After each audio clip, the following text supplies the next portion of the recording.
पांच बंदे ने एक नहीं है। ये मेरे पुत्र नाल इन्ना क्या कीता मन ते ना वेखण ही नहीं दिता। साडे बच्चे दी कोई गुनाह नहीं, कोई कसूर नहीं। ਤੁਹਾਡੇ ਕੋਲ ਸਬੂਤ ਹੈ ਭਾਈ ਗੱਲ ਸਾਡੀ ਚਾਰ ਨਿਸ਼ਾਨ ਬਗੈਰਤ ਕਰਨਾ ਸਭ ਬਗੈरत आ सका दिशा इथों मैंने चौक में खड़े होकर जैसे मेरी बच्ची को उन्होंने किया है, चौक में खड़े होकर नजर गोलियां मारे। दोस्तों, आखिर मुंतहा केस में मुलजिम अरसलान वाकई कसूरवार था या फिर उसके साथ ज्यादती हुई? क्या इस केस में सिर्फ एक ही शख्स मुलविस था या फिर इसके पीछे और भी किरदार मौजूद हैं?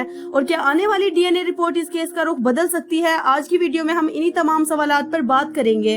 दोस्तों, चंद रोज कबल मासूम बच्ची मुंतहा के साथ पेश आने वाले दिल दहला देने वाले वाकये ने पूरे मुल्क को गमो गुस्से में मुब्तला कर दिया। नन्ही बच्ची को मुबैना तौर पर ज्यादती के बाद बेदर्दी से कत्ल कर दिया गया, जिसके बाद पुलिस ने कार्रवाई करते हुए अरसलान नामी मुलजिम को हलाक कर दिया। लेकिन अब इस केस में एक नया मोड़ सामने आया है। अरसलान की वालदा सामने आ गई है और उनका दावा है कि उनका बेटा बेगुनाह था। उनका कहना है कि वो डीएनए रिपोर्ट आने के बाद अपने बेटे की कब्र कुशाई करवाएंगी, ताकि अगर मजीद फॉरेंसिक मुआयना जरूरी हो तो हकीकत सबके सामने आ सके। उनके मुताबिक वो हर सूरत ये साबित करेंगे कि उनके बेटे के साथ नाइंसाफी हुई है। मेरे पुत्र का इंसाफ चाहिए। बिल्कुल मेरा पुत्र बेगुनाह है या गुनाही है। मैं सबूत लेना। अरसलान की वालदा का ये भी कहना है कि उन्हें अपने बेटे की लाश के करीब नहीं जाने दिया गया। उनका दावा है कि उनके बेटे के साथ भी ज्यादती की गई और उन्हें इंसाफ नहीं मिला। ये मेरे पुत्र नाल इन्ना क्या कीता मन ते ना वेखण ही नहीं दिता।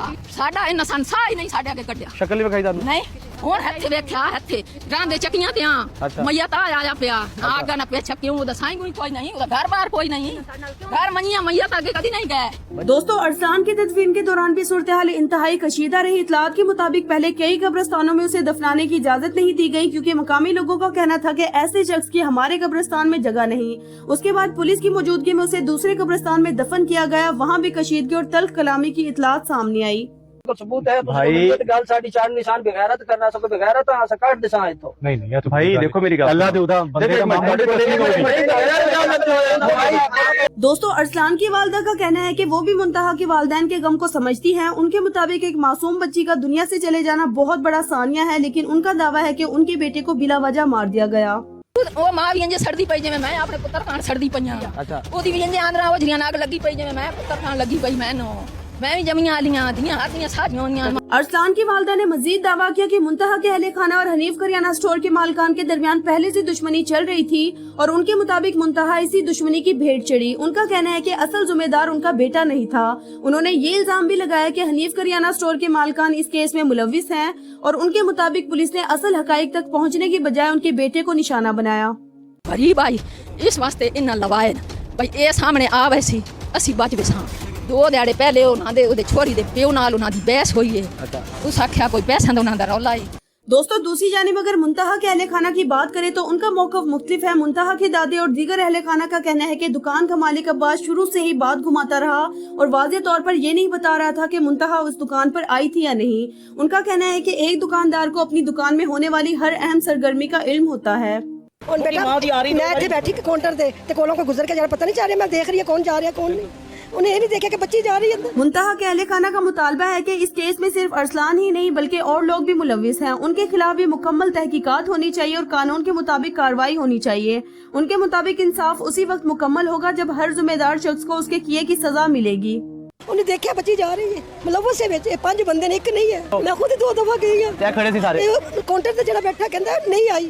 अच्छा, मैं फिर वापस आ गई। मेरी नूह नाल गई कहंदी अम्मी चल। मैं चल गए अंदर। मैं अंदर दुकान दे सीधा वड़ गई अगे मुलाजम है। मैं कहा बेटा तेरी दुकान ते आई है चीज लैन। बच्ची चीज लेके वापस जाती है घर, बच्ची वापस नहीं आई। मैं ये बात करूंगा कि वो पैसे वाले हैं, उनके पास पैसा है, वो बचने की कोशिश कर रहे हैं। ਅਸੀਂ ਉਹਨਾਂ ਨੂੰ ਮਰਿਆ ਨੇ ਤੇ ਵੇਖਣਾ ਚਾਹੁੰਦੇ ਆ ਤੇ ਉਹਨਾਂ ਨੂੰ ऐसी मौत देन कि दुनिया की इबरत बन जाए। दोस्तों, एक और अहम पहलू ये भी है कि वाकई के बाद हनीफ करियाना स्टोर में शदीद तोड़फोड़ की गई, जिसके बायस मुमकिन शवाहिद मुतासिर होने की बात भी की जा रही है। इस वजह से कई सवालात अब भी ज़ेरे बहस है। अब सबकी नजरें डीएनए रिपोर्ट और मजीद तफ्तीश पर है। यही रिपोर्ट और तहकीकात वाजिया कर सकेंगी कि अरसलान के खिलाफ मौजूद शवाहिद क्या थे, वालदा के दावों में कितनी हकीकत है और क्या इस केस में मजीद अफराद के किरदार की भी तहकीकात होनी चाहिए। इन सवालात का हतमी जवाब सिर्फ मुतलका तफ्तीश और अदालत ही दे सकती है। दोस्तों, इसी तनाजुर में इमरान अब्बास और बुशरा अंसारी ने भी एक मैसेज दिया कि बच्चे ना समझ होते हैं, उन्हें नहीं मालूम कि बाहर जिन्हें वो अपना समझ रहे हैं उन्हीं में बाज औकात दरिंदा सिर्फ लोग भी छुपे होते हैं। इसलिए बच्चों की हिफाजत और निगरानी हम सब की मुश्तरका जिम्मेदारी है। मेरी अपील है, दरख्वास्त है इस हुकूमत से, हमारी चीफ मिनिस्टर पंजाब से, हर इलाके के चीफ मिनिस्टर से, जितने भी लॉ इन्फोर्समेंट एजेंसीज हैं, CCG है, हमारे फील्ड मार्शल साहब, नाज़िम मलिक साहब, सबसे रिक्वेस्ट है कि प्लीज़ इस पे वक्त आ गया, वक्त तो खैर बहुत पहले आ गया था, लेकिन अब खुदा का वास्ता इस पे कुछ सीरियस एक्शन लिया जाए। बच्चों के साथ ज़्यादती, उनको रेप करके मार देना, औरतों के ऊपर तेज़ाब फेंक देना, और ये सिर्फ जेंडर स्पेसिफिक नहीं है, ये बच्चों के साथ भी हो रहा है। उनको एक तो मैं कहूँगी खुदा के वास्ते अपने बच्चों को चीज़ लेने ना भेजें, ना सौदा लेने भेजें। अब लड़की लड़का किसी की भी आपने ये काम नहीं करना, तो खुदा के वास्ते कुछ ऐसा करें कि हम कहीं तो हमें सांस लेने दें। हम तो बहुत परेशान हैं। अब क्या एक से एक वैरायटी ऑफ क्राइम्स हो रहे हैं, तो इनको कौन देगा इबरतनाक सजाएं और कब देंगे? क्यों नहीं इनको चौक पे लटका के इनको भी उसी तरह घसीटते जैसे आपने मिशाल खान को लोगों ने घसीटा था। और एक मैंने हिजाब वाली औरत को देखा था, पूरा चोगा पहना हुआ था, उसको भी आके पीछे से कोई लिपट के उसको तंग करके चला गया था। तो ये चीज़ें दिमागों में न भरें, अक्ल से सोचें और अपनी जो है ना थिंकिंग उसको पॉजिटिव करें और लोगों को जिंदा रहने के तरीके सिखाएं, अच्छे इंसान बनाएं। दोस्तों, आपकी इस पूरे मामले पर क्या राय है? क्या इस केस में मजीद तहकीकात होनी चाहिए? अपनी राय कमेंट सेक्शन में जरूर दीजिएगा। वीडियो को लाइक और चैनल को सब्सक्राइब करना ना भूलिएगा। मिलते हैं अगली वीडियो में, तब तक के लिए अल्लाह हाफिज।